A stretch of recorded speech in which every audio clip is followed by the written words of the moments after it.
Amen. Lorsque Jésus marche sur la terre, étant que Dieu lui-même, Jésus apparaît devant Jean-Baptiste et Jean reconnut qu'il était Jésus en partie.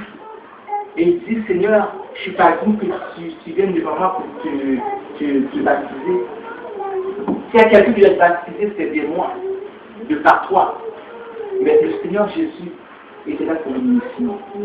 Sa gloire, il a laissé en haut pour apprendre à succès à son peuple. Qui a dit, non pas ma volonté, mais celle de Dieu, c'est ce que tu as fait. Et tout le long du ministère de Jésus-Christ, lorsqu'il a se comparé à Dieu le Père, il dit tout le temps, je suis le Père, la volonté de mon Père. Jésus savait où il s'en allait. Jésus savait. Et il avait ce croix qui passait à travers. Nous, on ne sait pas où on s'en va très souvent. Amen. Mais maintenant, quand je vous ai dit, notre vie est une échantillon dans ce grand plan qu'est la vie. Mais ce qui est beau, la beauté de toutes ces choses, c'est que ce grand plan est une échantillon que Dieu nous donne pour nous diriger. Amen. Dieu nous donne la pour nous diriger. Et il te dit la souffrance que tu vis est un chemin que tu vis à tracer pour toi. La souffrance, la douleur que tu vis n'est pas une décès. La souffrance et la douleur que tu vis n'est pas un péché. Mais c'est que le Dieu, le Père, le Fils, a fait plan de ta vie et il faut que tu passes par là. Et lorsque tu auras traversé ce plan de l'obéissance, c'est la gloire que tu révèles. Amen. Il ne promet pas, comme le frère hier soir l'a dit, on ne promet pas de gloire forcément terrestre. Il se peut que ce ne soit pas maintenant que tu vas cette gloire-là. Mais crois-moi, ce que tu as semé, tu le mois comme nous. Tu as dit le mois ne sème pas pour la chair, ne sème pas pour les vies de ce monde, parce que les vies de ce monde passeront. Mais ce que tu as fait, de l'obéissance de la parole de Dieu, c'est ce que tu vas te recevoir. Amen. Amen. Dieu a un plan. Et le celui qui marche dans ce plan, qui simule le plan de Dieu, ne faillira jamais. Parce que Joseph continue en Égypte, accusé par la femme de Potiphar injustement. Et il se rend en prison, comme je vous ai dit, il passe en 2 ans, quelques années en prison, il rencontre ces gens qui racontent leurs songes. Ils l'ont oublié, mais Pharaon vient avoir 2 songes. Des songes troublants. Des songes qui tracassent l'esprit du Pharaon. Et Pharaon appelle toutes ces magiciens, tous ces devins, invite-les, souvent du monde extérieur pour venir lui dire, mais qu'est-ce que ça signifie? Personne ne peut lui dire qu'est-ce qu'il a dit. Et voici que l'Éternel des armées, le temps arrivé. Ce qu'on appelle le temps de la délivrance. Vous savez, Dieu a accepté la délivrance. Il ne le fera pas au bout de 2 ans, ce n'est pas 2 ans. Il ne le fera pas parce que tu l'as demandé, ce n'est pas pour le temps. Mais lorsque le temps arrive, ta délivrance, tu l'auras. Amen. Parce que Dieu est fidèle. Ta parole ne retourne pas à lui sans. Lorsque la délivrance arrive, et la vie de ce échantillon, excuse-moi, est en danger. Pharaon est tellement en colère qu'il est prêt à tout tuer. Tout de plus, je rappelle que dans la prison, il y a quelqu'un qui lui avait raconté le songe juste. Qui avait raconté qui avait expliqué son songe.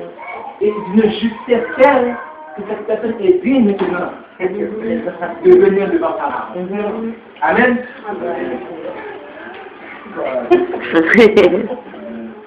Et voilà pourquoi je ne peux pas être contre l'homme humain. Je ne peux pas être contre celui qui te fait du mal en apparence. Parce que tu ne sais pas que c'est Dieu qui passe par là. Amen. Tu ne peux pas être contre celui que tu vois qui te trouble la vie. Parce que tu ne sais pas si c'est pas pour lui-même que tu as dit cela. Parce que c'est à toi qui doit passer. Amen.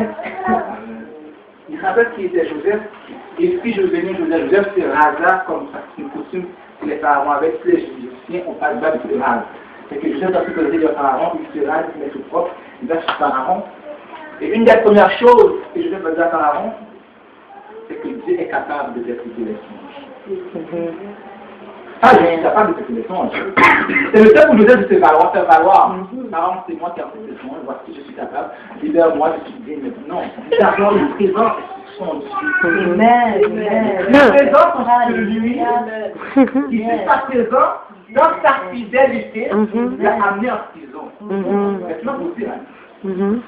C'est à cause que Joseph était fidèle à Dieu, à Potiphar, il aurait pu profiter de la femme de Potiphar et être bien encore. Mais c'est un peu qui était Dieu, il a dit, ça va mettre. Amen. Mais cette fidélité qu'il a amenée en prison, cette même fidélité qui va faire en sorte que celui de qui il était esclave, amen, va devenir son propre esclave. Amen. Amen. Le fait que tu es fidèle à Dieu, si les choses empirent, c'est pour le bien. Il change le mal en bien. Parce que la position que Joseph va avoir, toute l'Égypte et tout royaume autour de lui est soumis. Potiphar, sa femme, premièrement.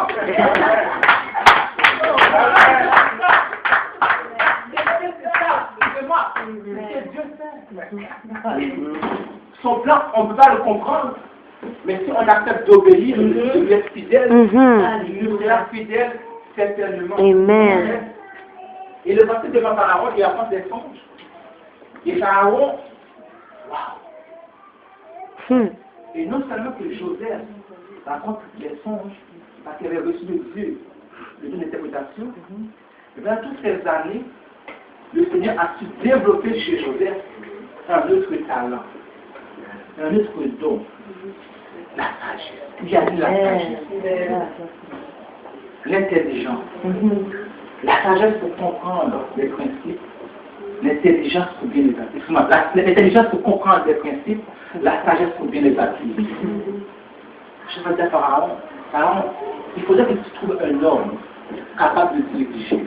Et voici ce qu'il faudra faire. Il ne s'est pas dit je suis l'homme qu'il te faut. Tu n'as pas à te proposer. Tu n'as pas à te mettre dans une position quand Dieu va le faire à ta place. Amen. C'est Dieu qui élève. Amen. Et Dieu élève celui qui t'abaisse. Amen. Et lorsque Dieu est en train de s'élever, il n'y a personne qui ne pourra nous empêcher. Ok? Il n'y a personne. Ce que tu es appelé à être, les paroles quand ta vie ne pourront rien faire. Je suis en train de préparer sur la demande de Marie-France une étude sur la délivrance et aussi sur la dépression. Et c'est une des choses qu'on va voir dans cet enseignement-là. Et il n'y a rien qui ne peut te toucher en tant que chrétien. Il n'y a rien. Si Dieu ne le permet pas. Et si il le permet, c'est à cause de ce glorifié. Amen. Amen. Amen. C'est là. C'est que Joseph, maintenant, il propose à Pharaon, il donne la solution au problème. Mais Pharaon est encore plus sage. Plus sage, pas que Joseph, mais qui est sage, il apprend à ses gens prédicteurs, il leur dit, quittons aussi sage que Joseph, pour faire de telles choses. Et tout le monde reconnaît le don qu'il y a en lui, il approuva. Et Pharaon le fit appeler. Et puis voici, je te prie. Pharaon sur les témoins, après moi. Seul mon trône sera plus haut que toi. Seul mon trône, si je suis assis, sera plus grand que toi. Amen. Amen. Par rapport à la gestion de mon pays, tu géreras tout.